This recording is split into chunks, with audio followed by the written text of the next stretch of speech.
Good morning, everyone, especially to our mom. Good morning, mom. So, we are group 10. So, our topic for today is all about Marxist and critical theories. So, we have here the content. As you see the screen, here are the content that we are discuss for today. So, let's start. So, number one, Marxist theory. So what is Marxist theory? Okay.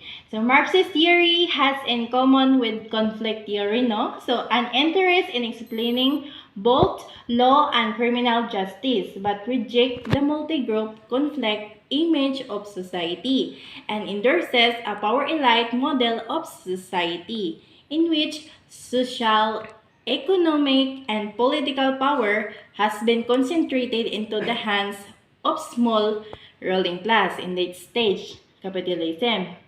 So, ang Marxist theory ay may kapareho sa conflict theory, no? Pareho sila sa conflict theory na interes sa pagpapaliwanag ng parehong batas at kriminal na hustisya. Ngunit tinatanggihan ang multigroup, reject sa mga multigroup conflict image ng lipunan at nag-i-endorse ng power elite model ng lipunan kung saan ang kapangyarihan, panlipunan, pang-ekonomiya at pampolitika ay nakutuon sa mga kamay ng isang maliliit na naghaharing uri sa huling yugto ng kapitalismo. Okay? So, a Marxist theory, again, atong baliko, no? So, a Marxist theory, common siya sa conflict theory nga na-explain sa law of criminal justice. We have here, in Marxist, capitalism has two class system, the proletariat and the bourgeoisie. So, what is proletariat? So, proletariat is refers to wage earners who do not own means of production and must sell their labor to survive. Proletariat no, na ang kikita sa screen mo ni siya ang mga working class people, mga labor, mga trabahante na exploited by the bourgeoisie and generally earn a minimum wage and live in poverty. Then, the other side, the bourgeoisie. Unsa man ang bourgeoisie? Owns the means of production, are the people who control the means of production in capitalist society. Muni siya ang mga tag-iya sa mga company na naghatag og sweldo sa mga working class. Okay, so we have here the Marxist view of class. So, makikita nyo sa screen dyan sa ibaba. So, we have here owners of production, the capitalists and the bourgeoisie. Ang diri sa building mo ni sila ang nasulod sa building mga boss, mga tag-iya sa company. Then the other side, the working class workers, which is the proletariat, the mga trabahante, labor. Nag-work sila para maka-earn of profit, o kita, para nasla income ba for their family, para makabili sila ng food. The non-productive, muna siya ang unskilled person. Hindi sila nagtatrabaho. Na makita sa screen, no, na natutulog lang sila kasi wala silang pakialam sa buhay. So, magkaiba ang estado ng mga tao, no? Marxist theory of law and criminal justice system. Queenie stated that criminal justice system is designated not to protect society against crime, but along with other institutions of the capitalist state to repress the people. So, according to Queenie, dili dapat ang society mo protekta sa krimen, pero sa mga kapitalista. Instrumentalist and structuralist Marxism. So, what is instrumentalist Marxism? So, we have here, instrumental Marxists view all aspects of the political state, including its law and criminal justice system, as inevitably and always an instrument of the ruling class. So we have other one, Marxism is structural Marxist.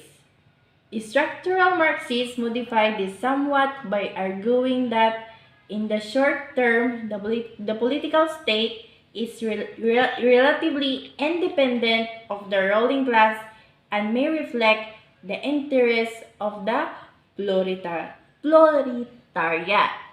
So we have here empirical adequacy of Marx's theory of law and justice. As a whole, there is a little in Marxist theory of law and criminal justice that is empirically testable in this way. Many Marxists will argue that such attempts to create testable hypotheses and judge them on the basis of quantitative data is bourgeoisie positivism, and not the proper way to evaluate Marxist theory. The only way to apply Marxist theory, the content, is to examine history. Marxist theory of crime. Example, unemployed person. Here in the Philippines, there are so many unemployed person because of uh, what we call jobless opportunities. Bisan og daghang nakahuman apan wala kayo mga job nga gipang offer diri sa Philippines mo nang mas daghan tong mga unemployed person nga mas dol sila nga makakommit og mga crime. William Bonger state it is not the absolute amount of wealth that affects crime with its distribution. Like for example, kanang naay mga project ikan sa gobyerno nga moagi pa sa like sa government sa mga local nga ila pangkuhaan nga gamay na lang dayon ang ma-distribute padulong sa mga workers like mga kanang nagtrabaho kanang like sa basakan, mga construction or mga government workers kay kaltasan pa man sa labaw nila. Next, Queenie. Class, state, and crime. In criminal theories, we have the two different class, the upper class and the lower class, or the ruling class or the working class. Ang kalahiyan niya kay mas prone ang mga working class kay usahay ang mga upper class maghatag og kanang kwarta like kaltasan pa man nila addition nila hatag sa working class like kung sila may naka-beneficiary sa working class kay nakakuan sila agi sa mga products then pagbaligya then ila man ang kaltasan then gamay naman lang dayon ang about sa mga workers then mas dawal po sila makakommit og crime kay agi sa ingon ana then mas paboran man gud sa gihapon ang dato kay mas kuan man sila mga upper class kay mga well known man sila din ang mga lower class mga unknown na raman sila so, pwede raman sila tapak-tapakan sa kuan law. Next topic is all about is crime the result of capitalist economy. So makita na to sa screen na diri ang pyramid or also known as capitalist system.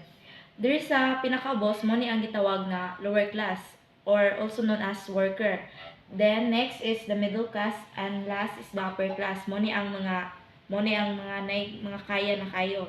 So the capitalist economy is inherently crime producing because it creates the economic man who accumulates wealth and property at the expense of other, and because it fosters unemployment, marginal and meaningless employment, and obvious relative and accepted poverty. So mo ni gitawag na makahimo og crime ang mga worker kay tungod sa wala sila yung mga saktong trabaho. Ang example ani is pagpangawat, ang paghimo og mga corruption or crime of money contraband or premeditated sabotage of public funds. So next is policy implication of Marxist theory. The policy recommendations of Queenie and later Marxist theories are the same as those of Bonger, because both crime control and criminality are understood in terms of the condition resulting from the capitalist appropriation of labor. So, ang implikasyon ng patakaran ng Marxismo ay ang pagbagsakin ang kapitalistang sistema at mababawasan ang krimen. Kasama sa mga rekomendasyon sa patakaran ng mga left realist ang mga aktibidad sa komunidad, mga pagbabantay sa kapitbahayan, pagpupulis ng komunidad, mga sentro ng paglutas ng hindi pagkaunawaan at pagpapatigas ng target. What is critical criminology? Critical criminology sees crime as a product of oppression of workers, in particular those in greatest poverty and least advantaged groups within society, such as women and ethnic minorities are seen to be the most likely to suffer oppressive social relations based upon class division, sexism, and racism. So, some examples of these are bulgari, robbery, drug dealing, and hustling. Critical constitutive criminology and postmodernism and beyond. It simply says that some people commit a crime, open their out criminal patterns. Others seek to control that crime, criminal justice agencies, and others, criminologists and other social scientists seek to explain it. Itinuturing ng kritikal na kriminolohiya ang krimen bilang isang produkto ng pang-aapi sa mga manggawa, lalo na ang mga nasa pinakamatinding kahirapan at sa mga hindi gaanong kalamangan ng mga grupo sa loob ng lipunan, tulad ng mga kababaihan at ng mga etnikong minorya ay nagkita ng pinakamalamang na dumanas ng mapang-aping relasyon, panlipunan batay sa uri ng division, sexism, and racism. Left realism is just one political ideology that focuses on the causes of crime and deviance. Left realism believes that living in a capitalistic society as a society where private entities control trade and industry instead of the state in main causes of crime. Ang kaliwang realismo ay isang ideolohiyang politika na nagkatuon sa mga sanhi ng krimen at paglihis. Naniniwala ang mga kakaliwang realista na pamumuhay ng isang kapitalistang lipunan, tulad ng isang lipunan kung saan kontrolado ng mga pribadong intilidad ang kalakalan at industriya, sa halip ay ang Estado ang pangunahing dahilan ng krimen. Peacemaking criminology. Makita natin sa screen. Theory of peacemaking criminology to criminal justice policies. Peacemaking criminology is a perspective on crime that suggests that alternative methods can be used to create peaceful solution to crime. Ang peacemaking criminology ay isang pananaw sa krimen na namumukahi na ang mga alternatibong pamamaraan ay maaaring gamitin upang lumikha ng kapayapaan solusyon sa krimen. Example nito ang negosasyon, pagtatanong, pamamagitan, pagkakasundo, arbitrasyon, pag-ayos ng judisyal, mga ahensya o kaayusan sa relihiyon, mga parusa, pagharang at marahas na interbisyon. This is a Flip Music exclusive. Yeah. Tara. Sumama ka sa akin.